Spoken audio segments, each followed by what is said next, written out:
Bihar police previous year question paper 2024 को हम लोग डिस्कस कर रहे थे। और फ्रेंड्स देखिए, ज्ञान बिंदु का जो बिहार पुलिस का क्वेश्चन बैंक आया हुआ है 2025 वाला, उससे हम लोग 18 अगस्त 2024 का बिहार पुलिस का प्रीवियस ईयर का क्वेश्चन हम लोग कवर कर रहे थे, ऑल डिस्ट्रिक्ट का, सभी जिलों का।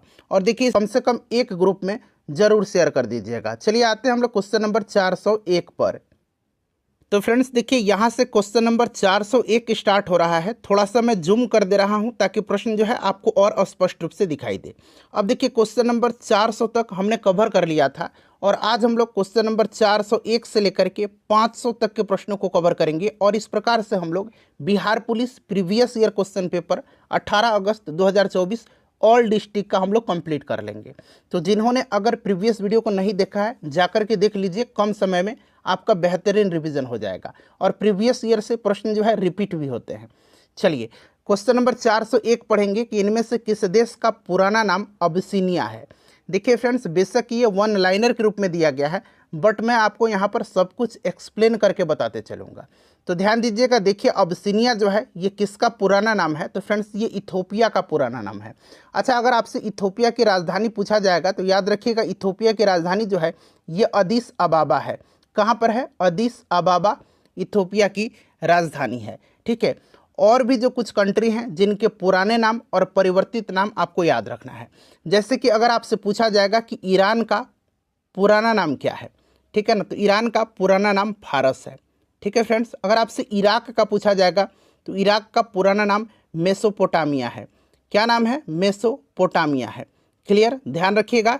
और अगर आपसे जिम्बाब्वे का पूछा जाएगा तो दक्षिणी रोडेशिया, दक्षिणी रोडेशिया। ठीक है ना। जिम्बाब्वे का पुराना नाम पूछा जाएगा तो दक्षिणी रोडेशिया, ये जिम्बाब्वे का पुराना नाम है।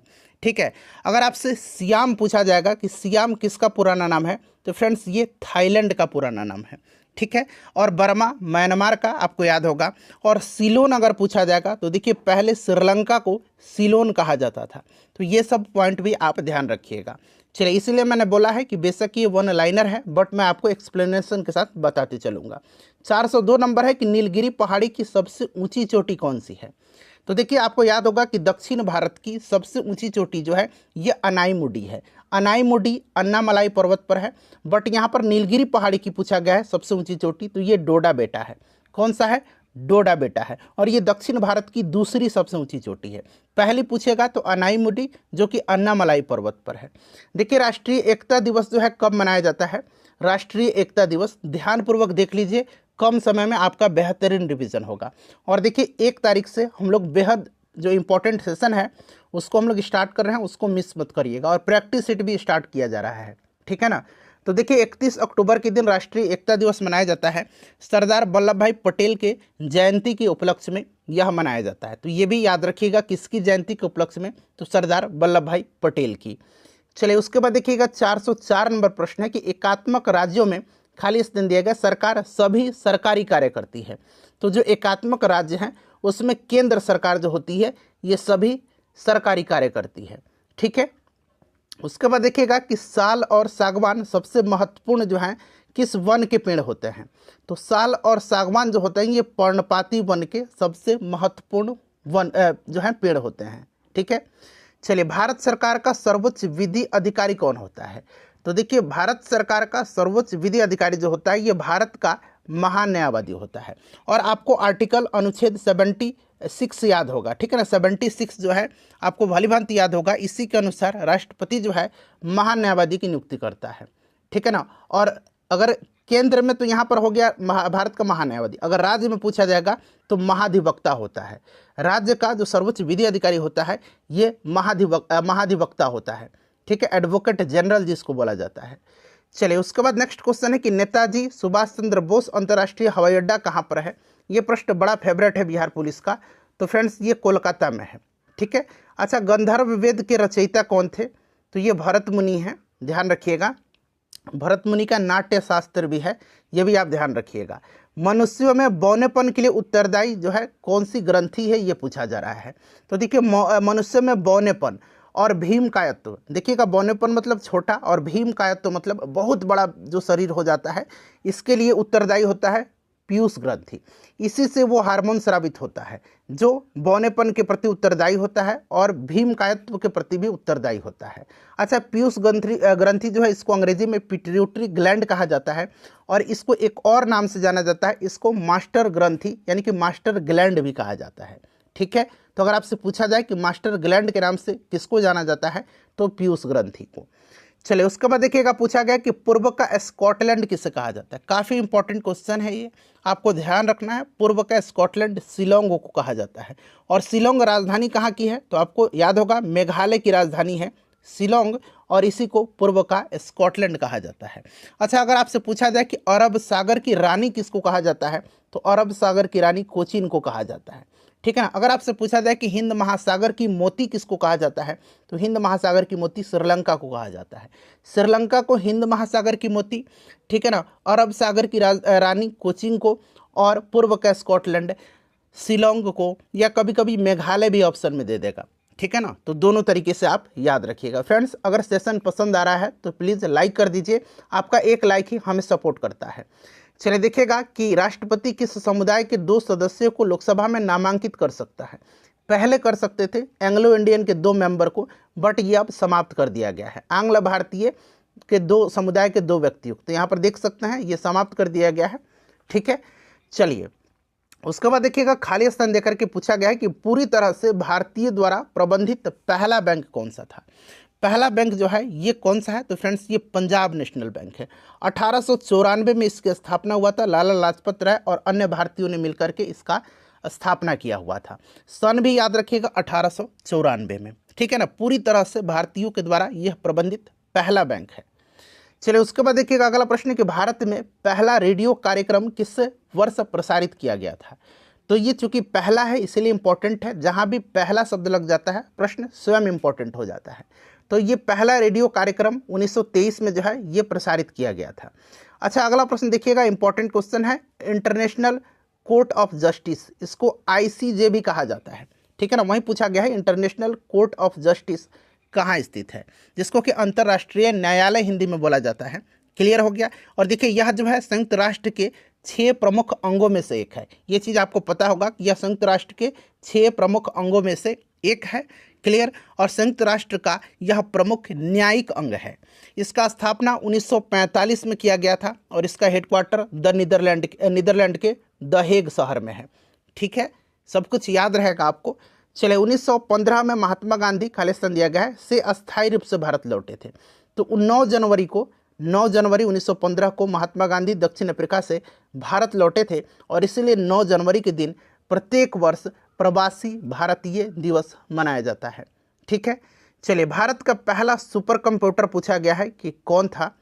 भारत का पहला सुपर कंप्यूटर, देखिए ढेर सारे प्रश्न रिपीट भी हुए हैं और इसीलिए मैं बोल रहा हूं कि अगर प्रीवियस वीडियो आपने नहीं देखा है तो देखिएगा, वहां पर मैंने हो सकता है यहाँ 2-3 लाइन में एक्सप्लेन कर रहा हूँ, वहाँ ज़्यादा किया होगा, तो इस तरह से आपका और भी चीज़ जो है कवर होगा। तो प्रीवियस वीडियो को आप जरूर देख कर जाइए। ठीक है ना। तो ये परम 8000 है, आपको याद होगा, और ये जो है 1991 में, भली भांति आपको याद होगा कि 1991 में जो है centre for development of advance computing, जिसको कि शॉर्ट में CDAC बोला जाता है, इसी के द्वारा यह डेवलप किया गया था।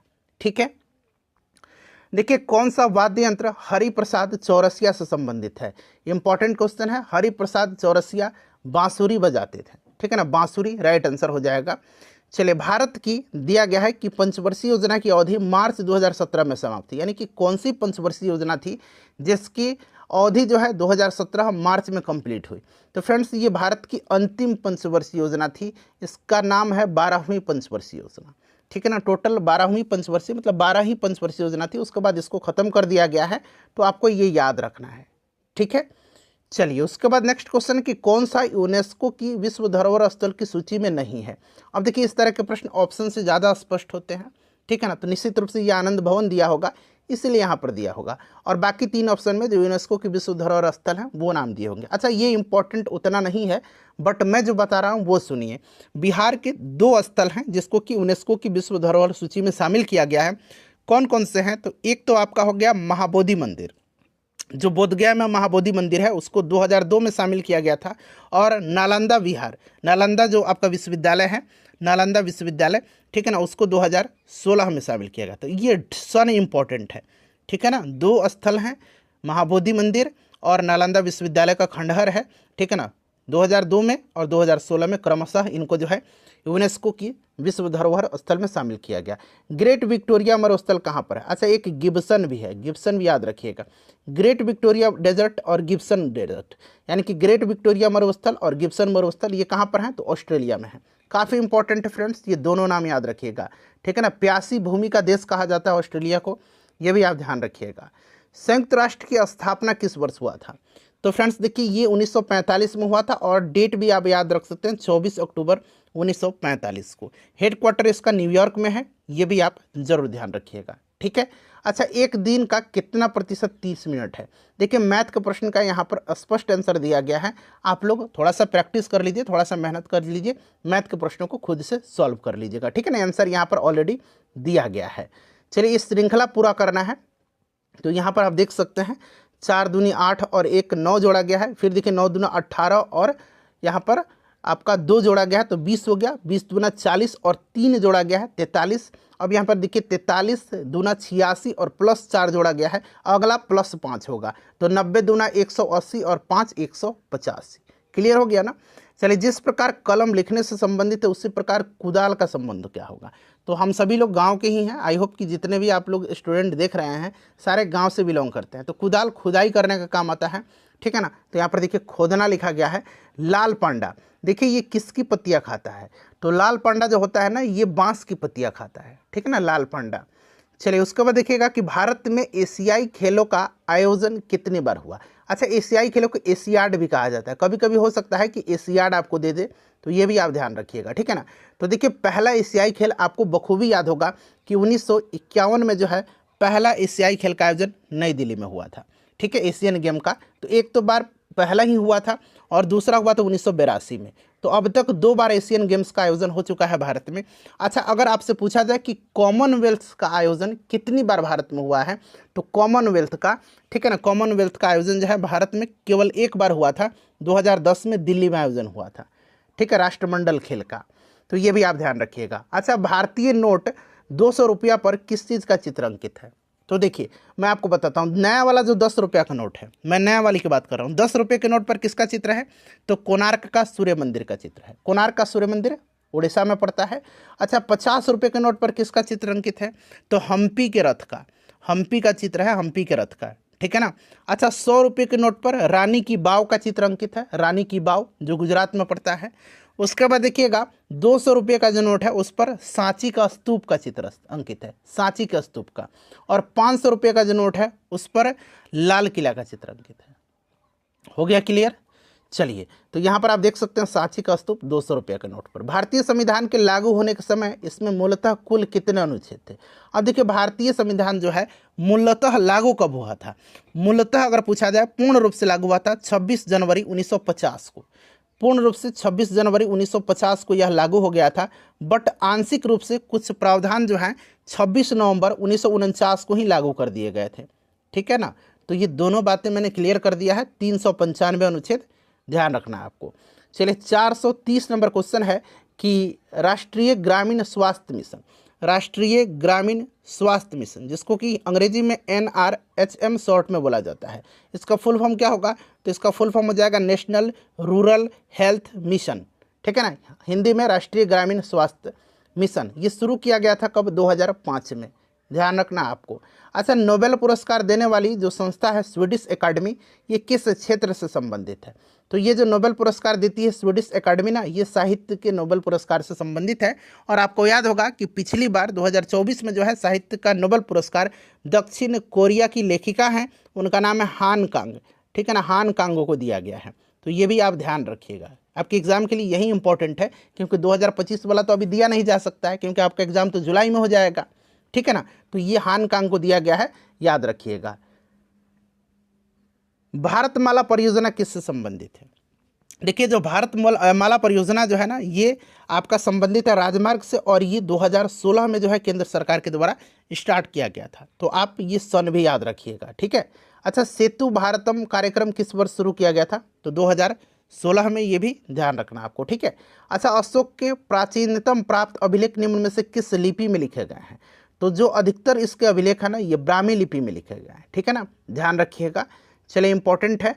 अगला प्रश्न हमारा कि भारत के वन्यजीव संरक्षण अधिनियम 1972 में कितनी अनुसूचियां हैं? अब देखिए, यहाँ से सबसे इंपॉर्टेंट तो प्रश्न ये बनेगा कि वन्यजीव संरक्षण अधिनियम कब लागू हुआ था? तो 1972 में। प्रोजेक्ट टाइगर 1973 में। पर्यावरण संरक्षण अधिनियम 1986 में। क्लियर हो गया ना? और इसमें टोटल 6 अनुसूची, ठीक है। चलिए, गैट के स्थान पर गैट का उत्तराधिकारी संगठन कौन है, यानी कि इसका स्थान पर किसका गठन किया गया था? अब देखिए, ये GATT जो लिखा गया ना, इसका फुल फॉर्म भी जान लीजिए, general agreement on tariff and trade. एक बार और मैं रिपीट करता हूँ, general agreement on tariff and trade. और इसी के स्थान पर WTO का गठन किया गया था, वर्ल्ड ट्रेड ऑर्गेनाइजेशन, ठीक है ना, विश्व व्यापार संगठन का। 1 जनवरी 1995 को WTO का, यानी कि विश्व व्यापार संगठन का स्थापना किया गया था, और इसका हेडक्वार्टर जेनेवा, स्विट्जरलैंड में है, ठीक है। चलिए, उसके बाद देखिए, इनमें से कौन एक संचार प्रोटोकॉल है? तो ये HTTP है, बट उससे भी ज़्यादा इंपॉर्टेंट इसका फुल फॉर्म पूछा जाता है। HTTP का फुल फॉर्म जो होता है, इसका फुल फॉर्म होता है hyper text transfer protocol. Hyper text, ठीक है ना, ट्रांसफ़र